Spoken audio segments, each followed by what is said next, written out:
학교 교실의 현장 연구 방법 19번째 강의가 되겠습니다. 오늘은 자료의 분석과 해석에 대해서 알아보도록 하겠습니다. 우선 질적 연구나 현장 연구를 해서 수집한 자료를 분석하고 해석하는 것에 대해서 이야기하는 데 앞서서 가장 일반적으로 데이터 분석을 어떻게 하는가에 대해서 알아보도록 하죠. 여기에 제시된 4가지의 분석 방법은 가장 최근에 널리 쓰이는 그러한 분석 방법을 가져와서 소개를 하고 있습니다. 4가지를 쭉 한 번씩 살펴보면은 묘사적 분석, 진단적 분석, 예견적 분석, 처방적 분석 이렇게 나눌 수가 있는데요. 이 다음 슬라이드에서 이제 도식화해서 다시 한번 설명을 하겠습니다. 그래서 여기서는 간단하게 어떤 그 분석 방식인지를 한번 짚어보고만 넘어가도록 하죠. 우선 descriptive analysis 그러면은 그 말 그대로 describe 하는 거죠. 그래서 설명적 또는 묘사적 분석 이렇게 하는데요.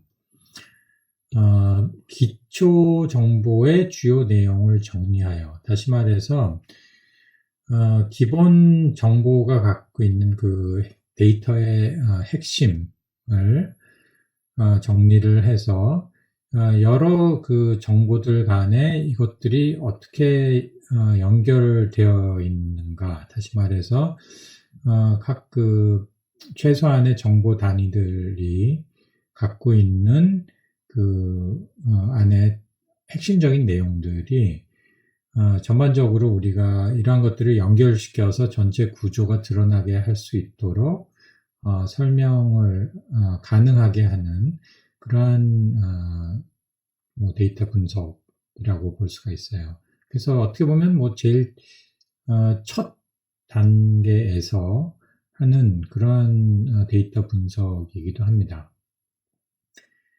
그 다음으로는 diagnostic analysis인데요. 진단적 분석이라고 해석을 할 수가 있죠.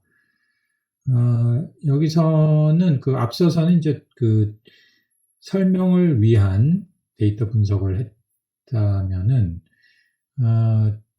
진단적 분석은 그 데이터 자체가 우리가 충분히 신뢰할 수 있는가, 그 데이터가 갖고 있는 어떤 그 모순점이라든지 여러 가지 데이터들을 이렇게 모아두었을 때 그 안에서 어떤 예상 못한 그런 패턴이 드러난다든지 아니면은 그 자체적으로 갖고 있는 그 모순이 발견된다든지 이러한 것들을 진단을 하는 그러한 분석 방법이 되겠죠. 그래서 이러한 그 문제점이나 결함을 진단을 한다면은 그 데이터가 갖고 있는 고유한 성질을 우리가 충분히 활용을 할 수 있는 상태로 만들 수가 있는 그러한 단계로 나아가기 위한 분석이라고 이해를 하면 되겠습니다. 그 다음에는 predictive analysis는 이제 예견을 하기 위한 그러한 분석 방법인데요.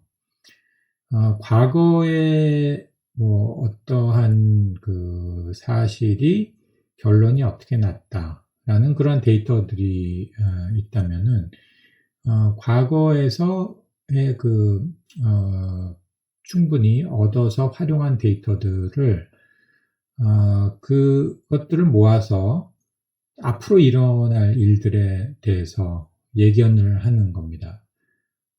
예컨대 질병에 대한 것들, 과거에 팬데믹 상황에서 질병이 어떻게 유행되고 이게 언제쯤 가라앉고 이런 것들에 대한 데이터가 있으면은 우리가 앞으로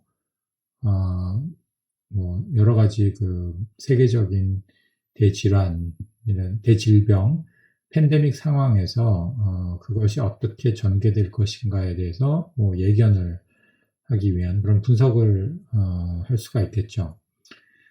근데 여기서의 하나의 특징은 굉장히 다량의 정보를 전제를 합니다. 그래서 그 과거에 이 어떤 특정 주제나 분야에 대한 많은 정보들을 다 같이 이렇게 그 수용을 해서 그 안에서 뭐 머신러닝을 통해서 분석하는 경우가 제일 많습니다. 그래서 머신러닝은 뭐 요즘 굉장히 각광을 받고 있는 분야이기도 하죠. 수학적 모델을 기반으로 해서 굉장히 많은 대용량 데이터를 그 처리하는 방법이고요. 특정한 그 알고리즘을 통해서 그 데이터가 그 활용될 수 있도록 그렇게 데이터를 주무르는 방식이죠. 그래서 그 뭐 다량의 그 정보가 일관된 어떠한 그 경향을 보인다라든지 이러한 패턴을 빨리 이렇게 파악을 해서 그것을 정리해서 우리가 앞으로 펼쳐질 일들을 예견할 수 있는 상태로 만드는 것이 이제 예견적 분석이라고 볼 수가 있습니다. 마지막으로 소개하려는 것은 이제 처방적 분석인데요. Prescriptive Analysis라고 해서 어떻게 보면 그 가장 포괄적인 분석 방법이라고 볼 수가 있습니다. 앞선 그 세 가지 데이터 분석을 모두 총괄한 그러한 그 분석 방법입니다. 그래서 요새는 종종 그 AI를 활용을 해서 그 어떻게 뭐 상황이 어떻고 어떻게 해야 되는가 우리가 앞으로 해야 될 것들 그러니까 단순히 그 뭐 진단이나 예견하는 데서 그치지 않고 구체적으로 우리가 뭐 이러한 데이터를 통해서 우리가 앞으로의 행보를 어떻게 결정해 나갈 것인가까지도 생각할 수 있도록 그 데이터를 분석해서 우리 앞에 그 하나의 자료로서 제시를 하는 겁니다. 그래서 처방을 내리는 거죠. 앞으로의 우리가 해야 되는 것. 그러니까 뭐 의사가 어떤 처방을 내린다 그러면은 뭐 어떤 그 뭐 약을 드시고 또 어떠한 뭐 술을 마시지 말고 뭐 충분한 수면을 취하고 이거는 우리가 해야 될 행동들을 처방을 하는 거잖아요. 마찬가지로 처방적 분석도 단순히 뭐 우리가 어떠할 것이다라는 것을 그 뭐 예견하는 수준에서 끝나는 것이 아니라 우리가 어떻게 처신해야 되는가, 우리가 앞으로 어떤 그 적절한 그러한 상황에 대한 대응이라든지 아니면 액션을 취해야 하는가 이런 것들을 할 수 있도록 자료를 만드는 것이 이제 처방적 분석이죠. 그래서 지금까지 그 데이터 분석에 대한 내용을 이렇게 간단 명료하게 정리를 한번 해봤습니다. 데이터 분석의 이제 종류와 특징들을 이렇게 볼 수가 있는데요. 마치 이렇게 흐름도처럼 제시가 된 거를 제가 가져왔습니다. 그래서 descriptive 묘사적 또는 설명적 분석 단계에서는 우선 지금 뭐 어떤 일들이 벌어지고 있는가, 그 데이터의 그 주 목적은 지금의 상황을 정확하게 파악하는 데 있습니다. 그러니까 what is happening으로 여기 써져 있죠. 그 다음에 이제 진단으로 넘어가면은 진단적 그 분석을 하게 되면 왜 이러한 일들이 일어났는가. 다시 말해서 그 과거의 어떤 선례들, 그러한 그 선행적인 그런 어떤 그 데이터를 통해서 왜를 알아가는 겁니다. 왜 이러한 것들이 일어났는가. 그래서 그 무엇이 일어났는가, 그 다음에 why did it happen이죠. 왜 일어났는가. 그 다음으로는 이제 그 predictive 단계로 넘어가면은, 그러면 앞으로 어떤 일들이 일어날 가능성이 높은가. What is likely to happen. 그래서 그 미래를 예견을 할 때 가장 가능성이 높은 시나리오를 우리가 만들어가는 그러한 그 분석 단계라고 볼 수가 있고요. 마지막으로 진단적 분석, prescriptive analysis는 그 앞서서 얘기했지만 지금 여기 있는 descriptive, diagnostic, predictive를 총괄해서 그러한 데이터들을 모두 토대로 그러면은 어떻게 앞으로 해야 되는가, 앞으로의 그 행동, 행보 이런 것들이 어떠해야 되는가를 분석을 하는 그런 단계가 되죠. 그래서 또 이를 위한 데이터를 만들어내는 겁니다. 그래서 analysis하고 information, 이게 정보가 있고 그것을 분석을 하는 과정에서 또 새로운 정보를 만들어가는 이런 순환적인 그러한 흐름으로 우리가 이해할 수도 있겠죠. 앞서서 그 일반적인 데이터 분석의 종류를 소개를 했다면은 이번에는 현장 연구를 할 때 자료를 수집한 이후에 분석과 해석이 어떻게 진행되는가. 여기 4단계는 기본적으로 현장 연구를 할 때 이루어지는 정리, 분석, 해석, 발표. 그러니까 데이터에 관련된 내용입니다. 일종의 흐름도로도 그 머리에 그려볼 수도 있는데요. 일단 그 첫 번째는 sifting trivia from significance. 네.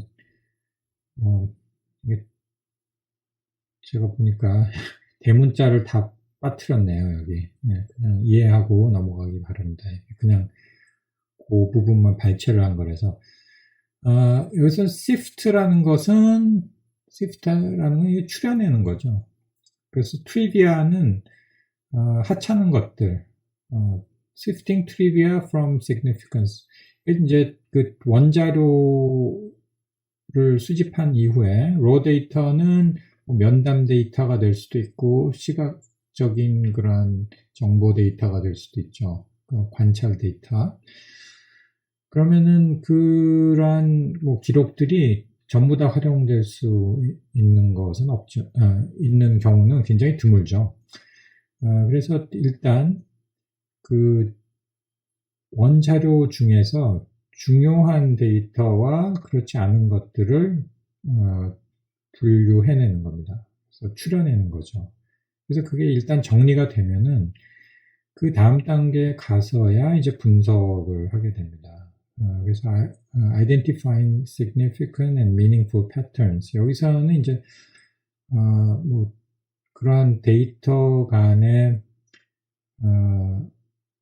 그 연결이 어떻게 되는가, 내용과 의미가 각각 거기 데이터에 담겨 있는 것들이 어떤 식으로 우리가 전체 그림을 그려 나가는데 의미 있게 연결 지을 수 있는가, 이런 것들을 발견해내는 단계가 이제 분석입니다.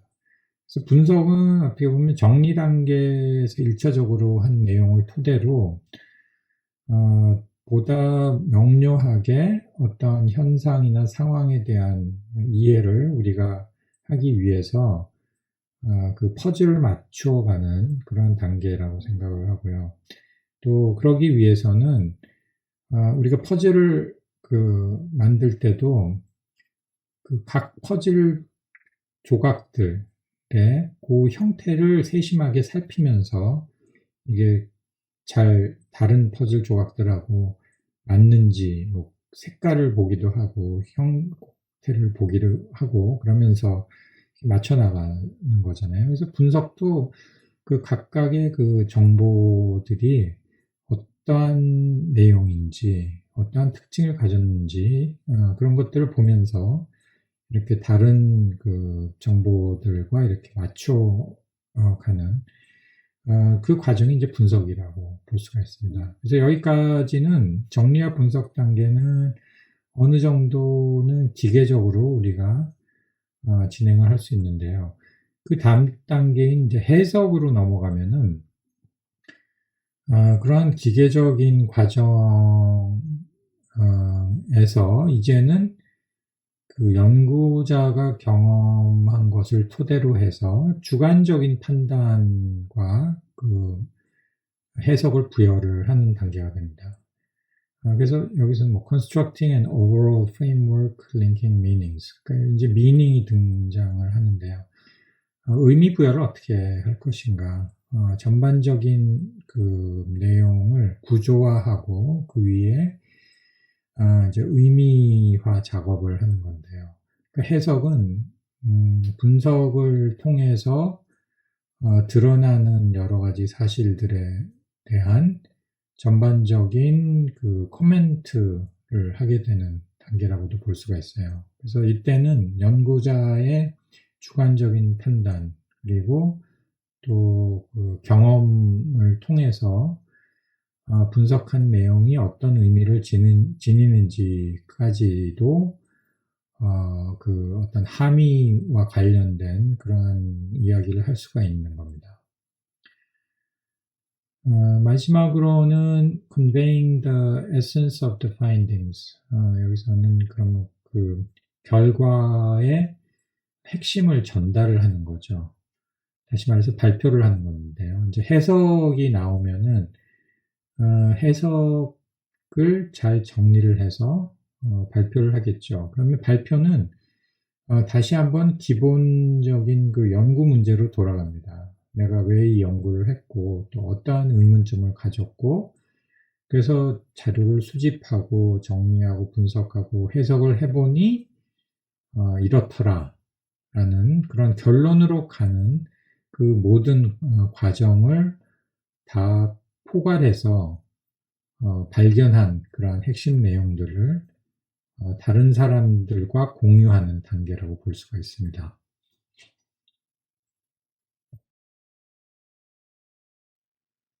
그럼 여기서 그 자료의 정리 단계로 다시 돌아가서요. 어떤 식으로 자료를 정리할 수 있는가를 한번 살펴보도록 하죠. 5가지로 요약을 한번 해봤습니다. 물론 이 밖에도 다른 정리 방법도 있을 수 있겠죠. 근데 가장 일반적이고 널리 쓰이는 그런 정리 방법이기 때문에 여기서 이 5가지만 소개를 하겠습니다.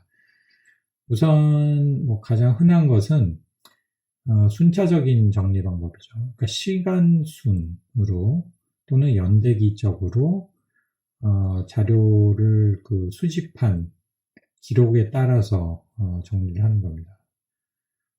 그래서 뭐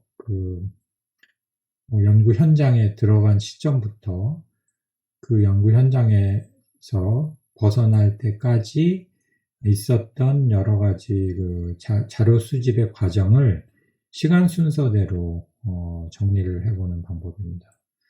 이것의 특징이자 장점은 시간적인 흐름에 따라서 이제 자료가 축적됨에 따라서 연구자의 그 이해도도 점진적으로 그 증대하는 그 과정을 짚어볼 수 있다는 데에서 유용한 그러한 자료 정리 방법이죠. 두 번째로는 사람 또는 사건 중심인데요. 이때는 어떤 사람들을 만나는가가 굉장히 중요하고요. 특히 나에게 많은 정보를 제공해주는 그 주제보자의 역할을 하는 그런 사람과의 관계, 이런 것들이 자료의 일부분으로서 중요하게 다뤄진다는 그런 특징이 있습니다.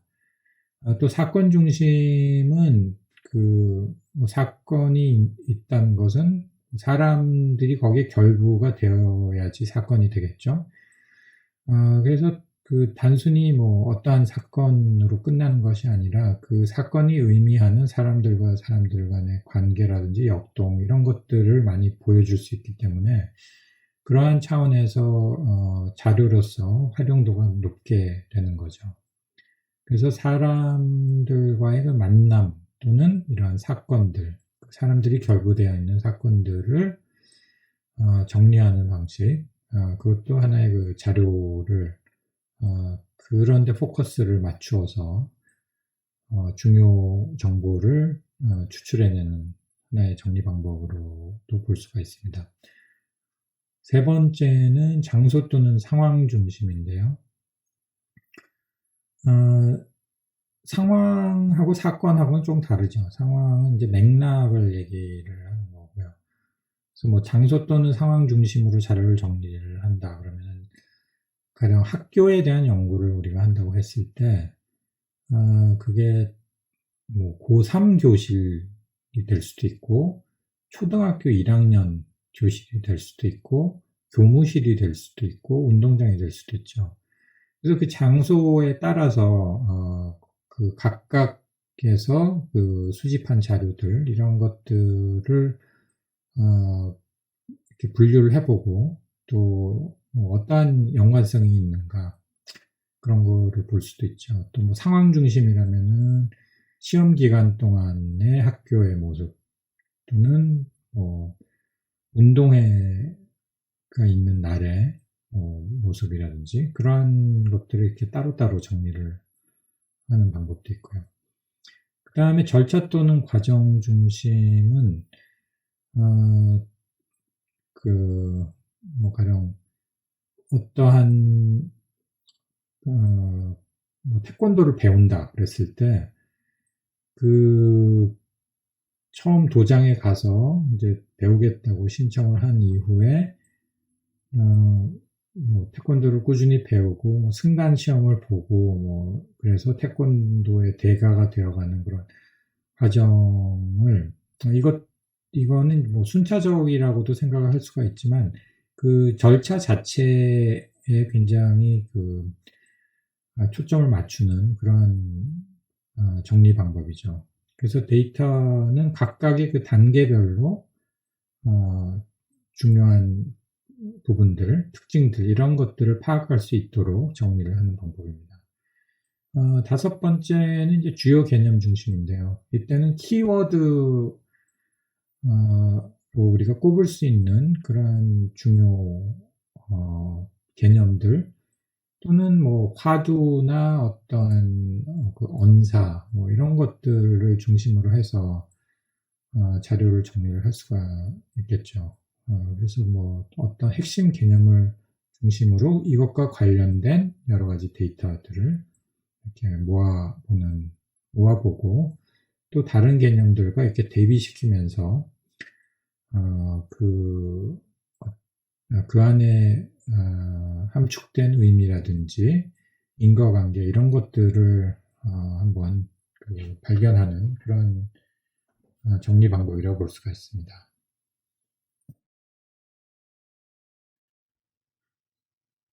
네, 오늘 수업의 마지막 슬라이드인데요. 자료 분석 단계에서 몇 가지 이제 유의사항입니다. 그래서 우리가 이제 자료를 정리한 다음에 분석을 할 때, 어떤 것들을 유념을 해야 하는가, 이것도 5가지로 한번 요약을 해봤습니다. 첫 번째는 연구자 자신의 견해가 과다하게 반영되지 말 것. 연구자의 견해가 완전히 배제될 수는 없는데요. 그렇다면은 언제 개입되는 게 좋은가 하면은 그 자료를 해석하는 단계에서는 그 연구자의 주관을 통해서 그 의미 부여를 할 수 있는 부분들을 짚어나가기 때문에 필요합니다. 하지만 분석 단계, 그러니까 해석의 전 단계인 자료 분석 단계에서는 너무 미리 판단을 해버리면은 자료 정리하는 데 있어서 왜곡될 소지가 있다는 겁니다. 그래서 최대한 주어진 자료들을 있는 그대로 어떻게 볼 것인가 하는데 유념을 해서 진행을 하는 거고요.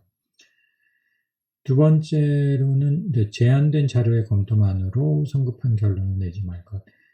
이 말은 무슨 말인가 하니 우리가 의욕에 넘치면은 이미 어떠한 결론으로 나아갈 것이다 라는 생각을 할 수가 있는데요. 부분적인 자료만으로 미리 예단을 해버리면 나머지 자료도 그쪽 방향으로 편향될 가능성이 있다는 겁니다. 그래서 수집한 모든 자료를 골고루 검토하기 이전에는 성급하게 미리 많은 생각을 하지 말라는 그런 내용이고요. 세 번째는 연구자료에 대한 분류 작업을 확인할 것. 그러니까 어떠한 방식으로 데이터를 이렇게 묶어보았는가 또는 분리했는가. 앞선 슬라이드에서 정리 방법을 참고를 하면 될 겁니다. 네 번째는 자료의 취사 선택에 의한 결론의 논리성을 제고해 볼 것. 우리가 어떤 결론을 미리 생각을 많이 하면은 아까 1번에도 있죠. 자신의 견해가 과다하게 반영되지 않을 것. 이렇게 했는데요. 여기서는 이제 그런 미리 결론을 생각을 해놓고 자료를 거기에 끼워 맞추는 겁니다. 그래서 필요한 자료만 부각시키고 그렇지 못한 것들은 버리는 그런 거죠. 이게 언론에서도 굉장히 중요한 부분이죠. 기자가 어떤 편향된 생각을 갖고 있다면은 그런 자신이 취재한 그러한 내용들을 취사 선택에 의해서 어떤 의도한 방향대로 독자들을 유도하는 그런 경우도 있을 수가 있죠. 물론 이건 나쁜 언론 이야기입니다. 마찬가지로 연구자 입장에서도 자료를 있는 그대로 자료의 가치에 준해서 우리가 어떤 사실들을 밝혀나가는 것이 중요하지 이미 팩트라고 정해버리고 거기에 맞추어서 자료를 에디팅하는 것은 굉장히 금기시해야 할 그런 사항이죠. 마지막으로 특정 관점 고수로 타 관점 배제의 가능성을 검토할 것. 이것도 4번하고 1번과 4번하고 연관성이 있는데요. 특정 관점이라면은 이것도 이미 어떤 방식으로 대상을 바라볼 것이다 라는 게 이렇게 고착화되어 있기 때문에 유연하지 않은 상태에서 과연 이 자료들을 만졌는가. 그 자료를 바라보는 방식도 어떠한 철학을 가진 사람이 어떠한 입장에서 이 자료들을 바라보고 이해하는가에 따라서 굉장히 다른 해석으로 나중에 나아갈 소지가 있기 때문에 그러한 여러 관점의 가능성 이런 것들을 충분히 감안했는가를 자료 분석 단계에서 점검을 그러니까 자기 점검을 하면서 자료를 다룰 필요가 있는 겁니다. 네, 오늘은 자료 정리, 분석, 해석에 대한 이야기를 했는데요. 오늘 수업은 여기까지고요. 이어서 자료를 분석 이전에 또 어떻게 수집하는가, 또 분석이라든지 해석을 제대로 했는지 그런 걸 어떻게 검증할 것인가에 대한 수업을 또 계속해서 이어나가도록 하겠습니다. 네, 오늘 수업은 여기서 마치겠습니다.